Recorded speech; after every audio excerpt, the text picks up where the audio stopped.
This is the concluding part as regards the year 1982 JAMB of English. So as our custom is, I want you to listen attentively, let your mind be engaged, let your heart be what visit in order to receive information, idea, and strategy for superior performance in your future examination, and also in your academic performance, in academic pursuit in life. Therefore, we'll be answering questions from different angles entirely from this kind of this segment, this session rather. So we'll be talking about the opposite word in meaning. So the instruction says choose the word which is opposite in meaning to the underlying word in each sentence. So your ability to pay attention to details, to pay attention to what instruction will help you best as a candidate in any examination or setting. But if you don't pay attention to what the instruction, you may be penalized by the examiner. You won't be there when they're matching your scripts. That's how it's good for you to pay attention. Your ability to pay attention to details, to the instruction given to you, make it easier for you to answer the question in each session correctly, based on the guideline you have been given. Like this one, we'll be tackling question from this palace talking about opposite word, and antonyms word. Right? So the first question in this segment says, why most of our recently elected legislators are living a life of affluence and ostentation. The vast majority of those who elected them into office are unhappy. Why are they not happy? They are unhappy because they are living in a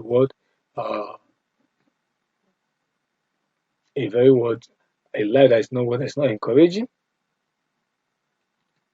and their expectation from those who are that they voted to be in power, their expectation from them has been cut short. Their standard of living is not improved. Their cost of living is on a high basis, on a daily basis. So they see life has been turned against them in all ramification. That's why they are not happy. So the option A says influence. Option B says pleasure. Option C poverty. Option D the happiness. Option D consequence. Now you don't have to mind yourself about all these options. You have to mind the only word, the underlying word, based on the instruction. Say your word can be fast. How fast do you mean to be rich? When you are rich, you live wealthy now, right? You'll be live wealthy. You'll be happy. You'll be always excited, always enthusiastic, always on the go. So the opposite of affluence can be traced to lack, not having anything. So poverty, the opposite of affluence. Affluence means having in abundance. Anything you want, you just order it and you get it. Affluence, life of having it all in all. Just name it, you get it. Question number next time, if you understand that. And the next question here says, it is generally believed that ministers are not loved by many. I repeat the question again. It says, it is generally believed that ministers are not loved by many. Option A, spendthrifts. Option D, spenders. Option D, holders. Option D, savers. Option D, thieves. Others, thieves. Now when you talk about minister, you mean a stingy person, a niggard. A person that I find it difficult that is not generous. Too mean. I get it. Stingy to the highest order, like National Theatre that never open hands. So the opposite of minister can be to who is spendthrift, a person who want to spend freely, who give others, who is generous.